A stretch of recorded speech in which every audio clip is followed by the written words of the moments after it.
All right, Coach. Well, what is your name? What's your current or most recent coaching position? And let me know some of your coaching history and accomplishments throughout the years. All right. My name's Elijah Escobar, and just recently, this past year, I was the JV boys basketball coach at El Paso High. Been a, but prior to that, I was the freshman coach at El Paso High for 4 years, and then I also coached 1 year of high school football, dealing with freshman JV and varsity, and then coached during middle school or throughout middle school years for 4 years with both football and basketball. Um, Let me see. Some accomplishments in middle school. I believe for football, we came in first place my first year I was there. Had a pretty stellar record. I think a 7-1 record, and then so I think we came in first place. With basketball, was able to coach two groups of gentlemen to two division championships, and moving towards the high school level, coached three district district championship teams. And I came in second place 1 year, and this past year with JV came in third. Let me see. Been able to be a part of a couple of JV our host schools Jarvis tournaments. Assistant coach with our by district champions 2 years ago. So yeah, Okay, well, plenty of things going around. congratulations. Was this Thank you, past sir. Thank year, you. was it behind Chapin and who else? Um, Now last year we won our by-district game against Americas, and then this year I believe our varsity guys we came in fourth. Okay. Yeah, yeah, but for my guys for JV, yeah, we lost to Chapin and to Andrus. Yeah, Andres, okay. yeah. Um, and to continue, what are some of your favorite coaching moments or memories? Or even some like difficult moments or memories that you've experienced throughout your career? Yeah, that's pretty tough. I saw this question, and it's hard. There's so many memories. Like every year there's something unique with the guys, whether it's joking around or seeing them win, seeing them succeed on the court and in school. Um some unique ones, obviously the first high school win, and the first, district championship at the high school level, going undefeated in district. And then seeing that same group of guys last year, their senior year, be able to make it to a by-district game and bring home a gold ball to El Paso High, which hadn't been done in over 20 years. And then previous to that, the same group of guys won a division title in middle school when I coached them as seventh graders. So, I mean, obviously, every group is special, and being able to see these kids grow from, or having the honor to see these kids go from middle school to their varsity season, their senior year, and all that stuff. Uh, Super strong, so many strong memories there. So that's always a joy to see. Yeah, absolutely. I was gonna say, especially for you, that's super cool because you went from obviously Wiggs to El Paso High. So your journey with, Yeah, like three kind of years was not just middle school. It was like literally half their life at that point. and yeah, it's crazy. Like seeing some of these kids are dealing with them for 7 years, since their sixth grade year even. So Mhm. obviously, I mean, those are like the highs right there. And then the difficult thing is being with these gentlemen for so long, these kids for so long, that you have to say bye, and then Yeah. it's rare that you see them. You go from seeing them like every day, every other day, to done. But that's probably the hard part about coaching and stuff like that, is having to say those goodbyes.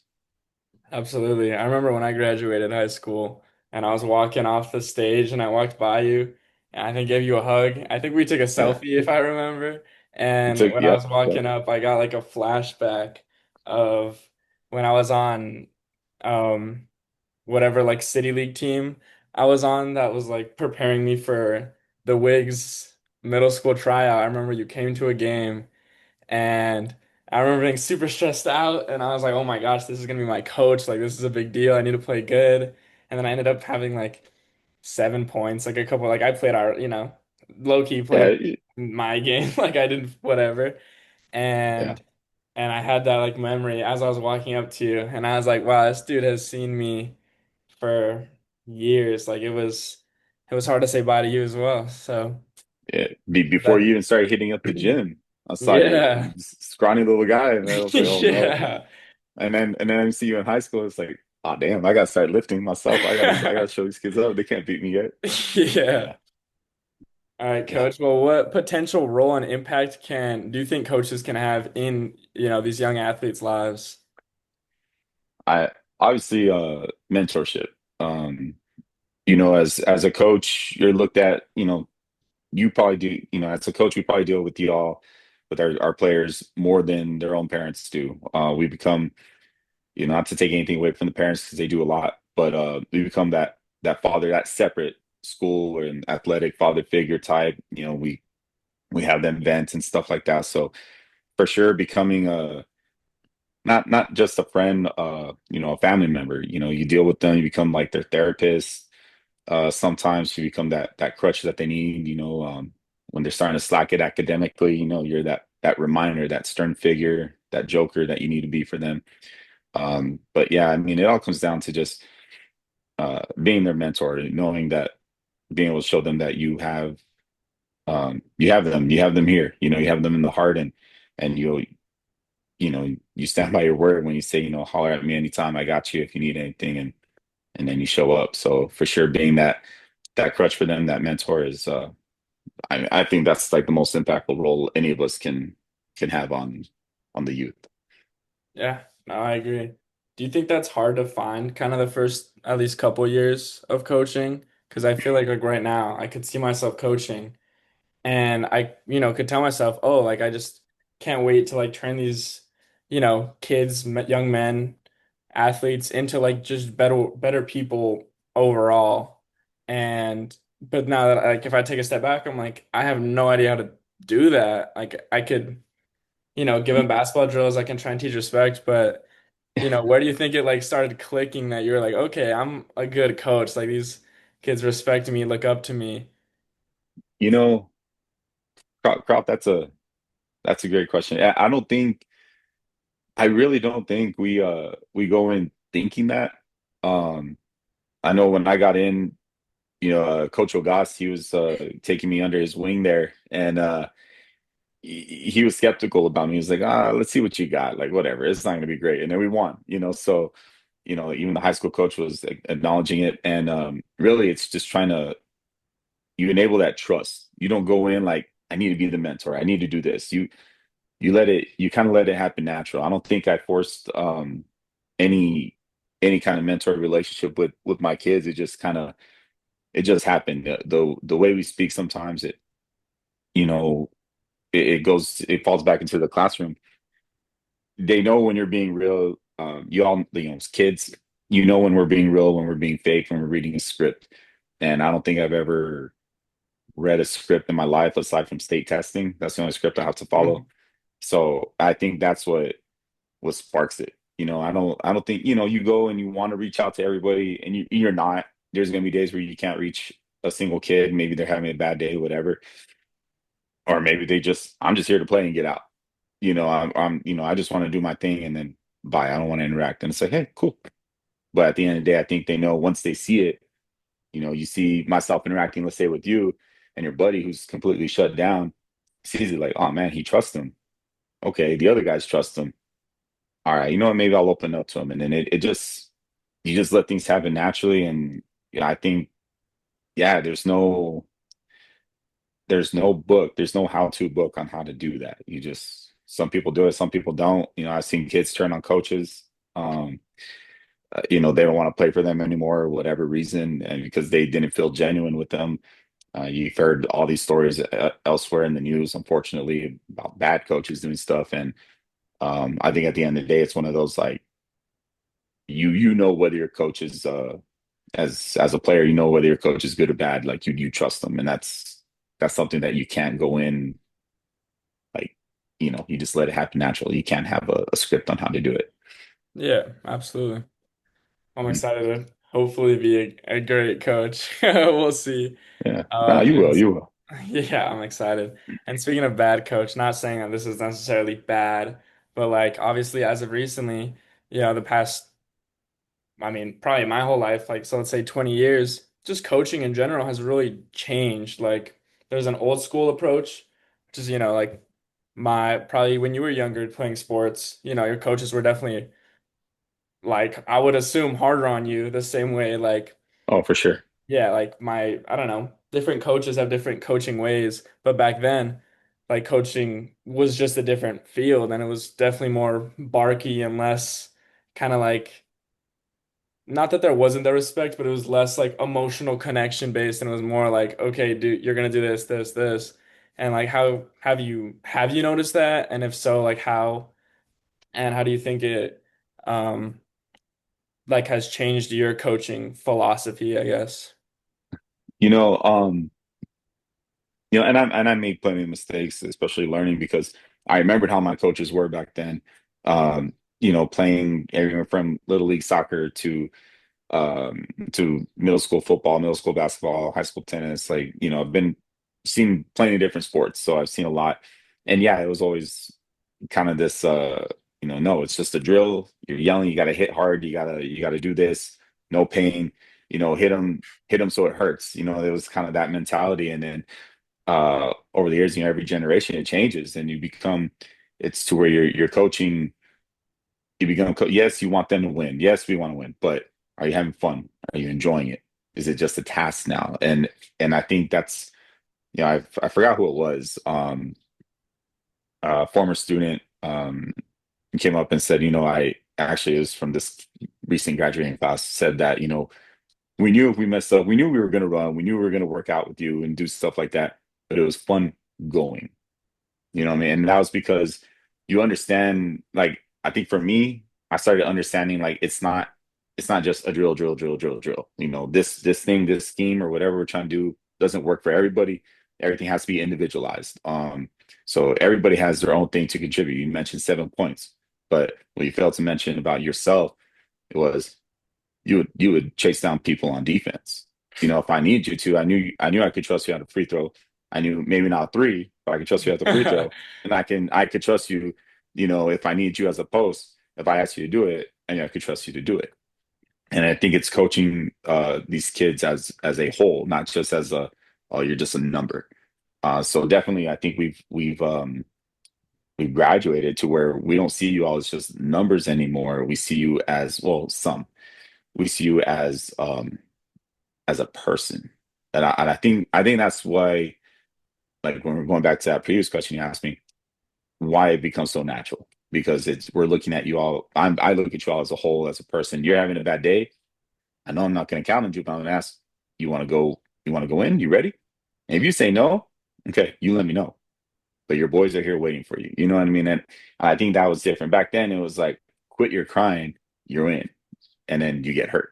So definitely the game has changed. I'm not saying it's getting softer. You guys are getting stronger, faster, things like that. The speed and everything like that has changed. So it, as a coach, we have to adapt. And I used to yell at y'all in middle school, my first year, because that's what I was used to. And then, you learn it doesn't work for everybody. You got to dial it back. Maybe you need to, and it's about that balance. So yeah, definitely it's changed over the years, and having to adapt to it for sure. And I was gonna say, just touch on kind of what you were saying. Um, Within that, I did think you guys had I mean, even starting in middle school, but I've always, especially with this class, and I'm reading other people's like, memories or like stories from their previous, coaching experience or like sport experience, and a lot of them had really negative like team cultures or team atmospheres. And I would look through and started reading mine. Mine was all sunshine and rainbows. And I was like, yeah, I mean, like obviously like we'd run in during class if we whatever, like we're talking Yeah, back. you didn't suit Obviously out we're right. getting Yeah, there's disciplined. punishments. But I'm Yeah. like, kind of what you said, like I enjoyed going. I went and I knew I was gonna run every day, and I knew we were gonna do some drill that like I was probably gonna mess up and probably gonna have to run. And I went every like, and I really enjoyed it and I'm there with my closest friends and I think you guys fostered like that team culture really well and I hope one day I'm able to do like even half of that because genuinely I'd go to practice and in the locker room surrounded by my best friends and I'm lining up about to do six down and backs because whatever we missed like a wide open layup and I'm Don't get me you know started on those. Oh my God. yeah. Yeah. And it's fun and I'm there and I'm running trying to beat one of my friends and we'll finish and we'll see like, someone slacking a little bit and we can cheer them on. Like it was a great environment. And I thought that like I mean obviously you and just the coaching staff in general did a really good job at fostering that environment and I feel like there wasn't a whole lot of that. I mean obviously I don't know. I didn't really play with the old school coaching, but I feel like that is a Well, pro I of like think you got a little taste of it, right, with Barasa boot camp. oh, I was that Everybody was feared funny. I was Barasa thinking boot about camp, and that. I loved it. That thing was Yeah. awesome. But then but at the same time, it's like he could have, that military background that he had, and he could, I mean, drill you, run you, whatever, make you. But then at the end of the day, I think y'all, especially your first year, you realized it afterwards. Like, this is why we were so good. Like we were doing things that nobody else was doing. Like, let's go. Oh, we're going to Bradasa boot camp. Oh, let's go. And it Yeah. became a thing. And then, but at the same time, there was always that respect. There was always that respect, and I think that was one thing that, fortunately, at El Paso High, that we did is we kind of tried to cultivate that and reward you all. The what Top Golf and Babos and just trying to make it fun. Doing little things here and there. So I think that was, yeah. Yeah, I think that was great with the things we did right there with that culture. Yeah, absolutely. And I guess kind of talking about that culture, obviously, I mean every team has just their culture, like the team culture is filled with students with different backgrounds, different personalities, different interests, goals, completely different like humans, to an extent. And how would you say you like kind of fostered a relationship with all your athletes, even though they're all so different? And we kind of touched on that earlier. Looking at you all as a whole, like, there's kids that maybe you can't joke with. You can't, they're not there to go joke around. They want work, but it's like, hey, remember, it's just a game. Um, so I think trying to build that relationship, you kind of test waters. Most of the time it's like, look, and I think I got that from my classroom thing. Like, y'all are here, you guys want to be here for a reason. I go, you know, you're here. I trust y'all because you showed up. I respect y'all because you showed up. I go, I know, and then I always tell myself, uh, you know, on the line there, and I'm like, I gotta earn your trust. I gotta earn your respect. We're gonna figure it out. And then if I try something with like some jokes or whatever, and it works, hey, cool, it's the vibe. And I think just trying to be that, understand that when it's time to go to work, we're working. And when we can joke around, have fun a little bit, all right, yeah, cool, let's let loose a little bit. Um, but uh, but yeah, I think just trying to understand, like, have your all's trust, understand that I am, yes, I am the coach. Yes, my job's on the line if you got depending on your all's performance. But at the same time, we're here to have fun. We're here to grow. We're here to learn. So just trying to be that mentor, trying to be that positive figure. And I do share, because we are human, and I never want any of my players to feel like they're the only person going through something. So I share, my health issues, my personal issues, because it's like, yeah, nobody has a perfect day every single day. And I think if I'm willing to share that, it's like, hey, I'm kind of going through that too. Like, hey, yeah, my parents are split up, or yeah, my grandma's in the hospital. Oh, damn, you know what? Well, let's make this game for grandma. Let's make, hey, your parents are split up here, forget about it. When you're here in this place, this is your family for the next like hour and a half, 2 hours. You're with your family here. Um, and I think it's just, I want them to feel safe. I want them to have that escape uh, with us, with their teammates and everything. Yeah. And it builds that culture. And I think honestly, like we had, I mean, I want to say we, but like every, I guess your team culture was motivating. Like it really was. It was a fun environment where you're excited to be there and enjoy it. So like you're motivated to try harder, you know? And I'm already enjoying going to practice and going to games.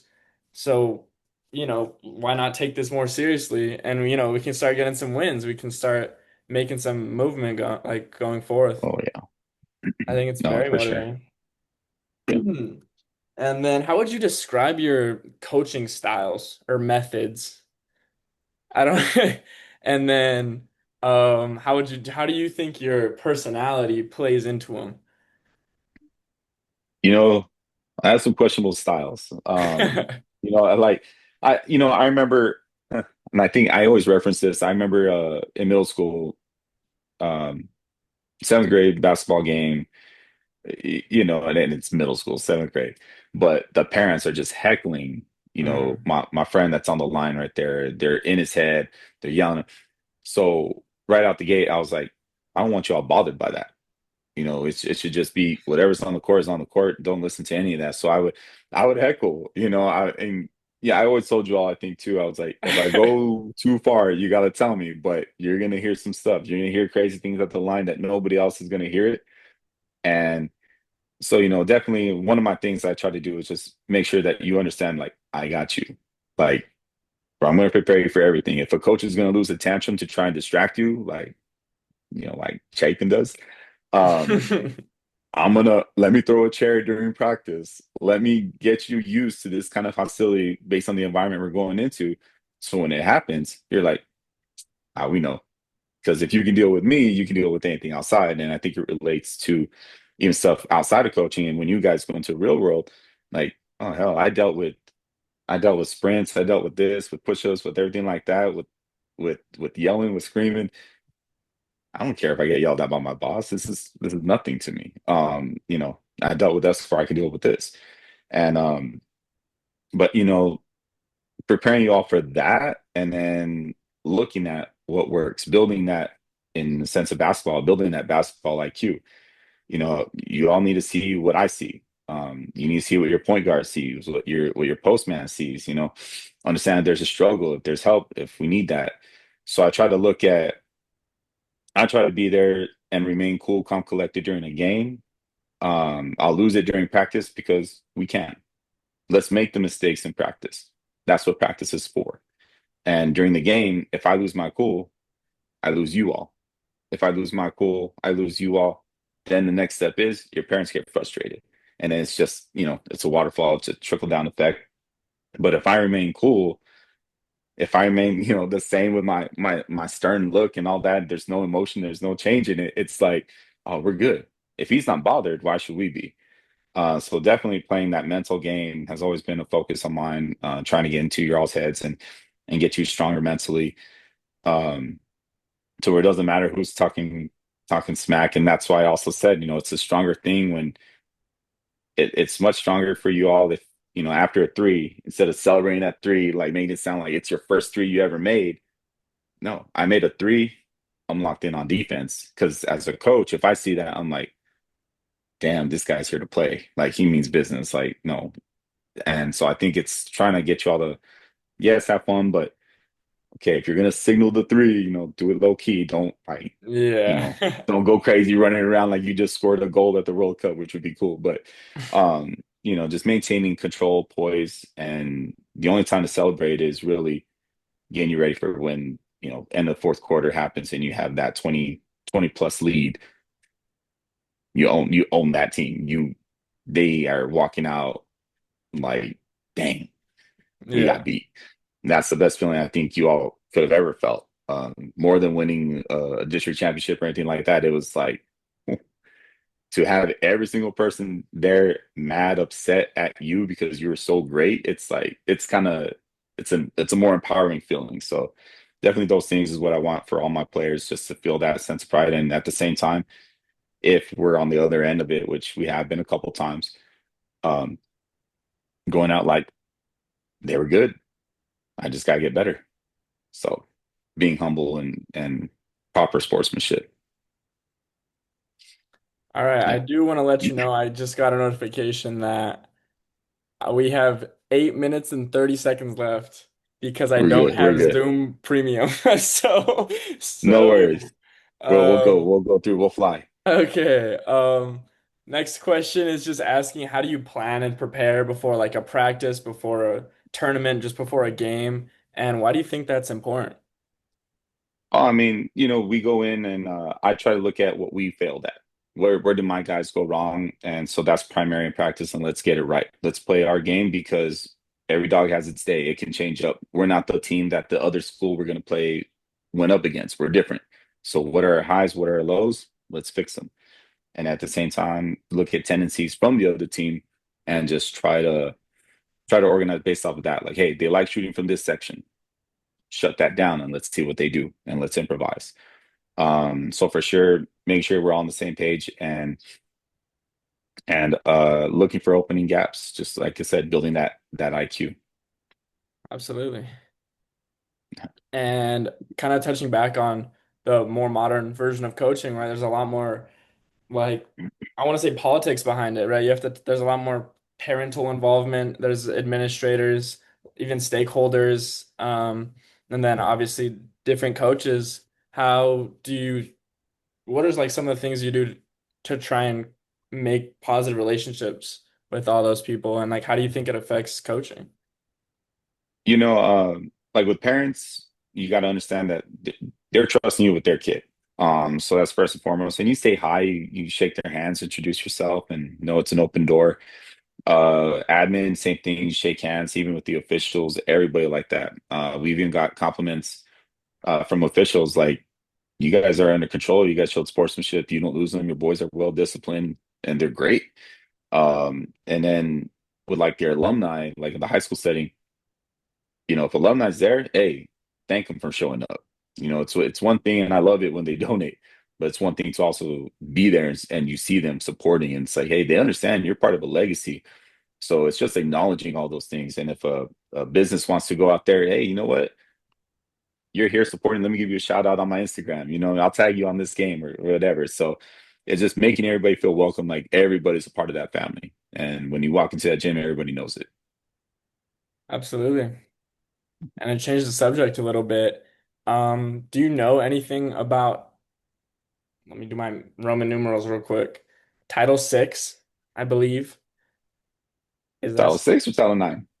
title? It's a one, it's an I and a X. Like IX. IX is nine. That's Nine. title nine. Okay. Title nine. I got Um, you. do you know anything about Yeah. Title IX and how, like, do you think it's important for coaches to know? Absolutely. It's about started in 1972.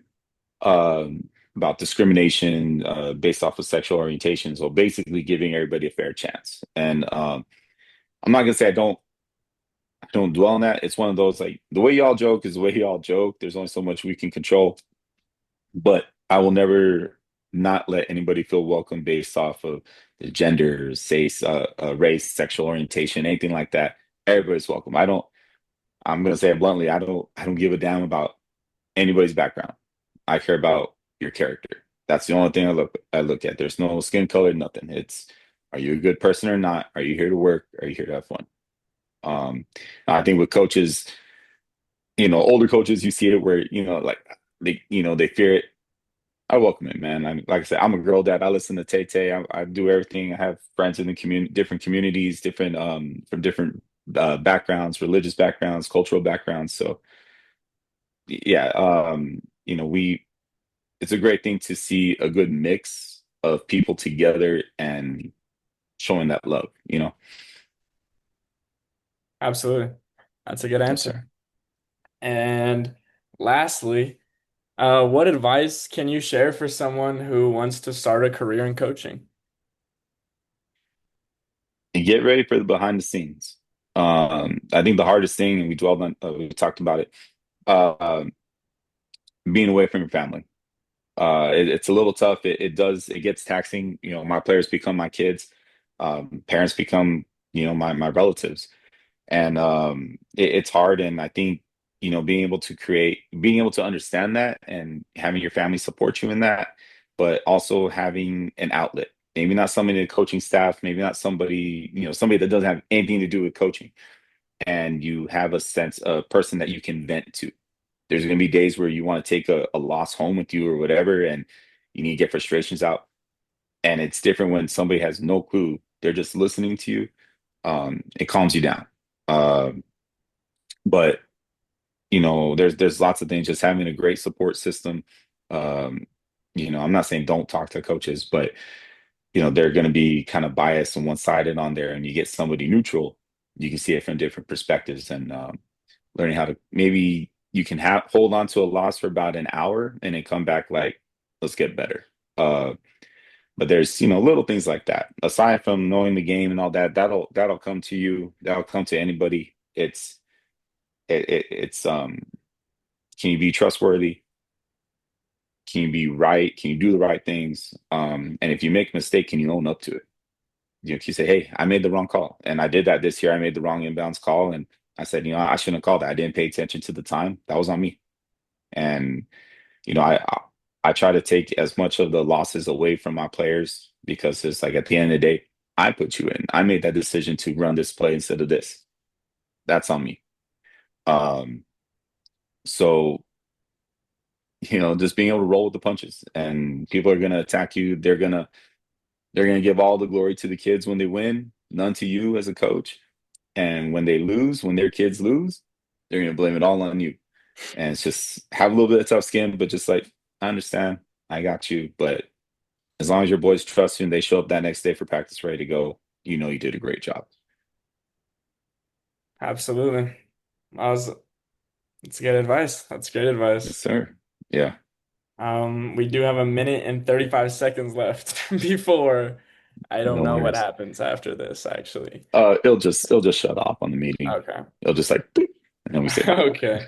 All right. Well, I want to Yeah, thank you, obviously, for letting me interview you. Also, thank you for the past 10 years. I mean, I told you this the other day, and I texted Coach Uranga this the other day, and I just want to thank like all my coaches, but you specifically, you saw me since middle school for everything. You developed me into the person I am today, and I will never take that for granted. no problem. That right there, that's the best thing we can get as a coach. That simple thank you is more than enough, Crop. I appreciate you, and I'm glad to see you doing great things, and wish you all the best of luck. I appreciate it, Coach. Well, it was great catching All up. right, bro. Yes, sir. Anytime. Of course. Have a good one. You too. Bye.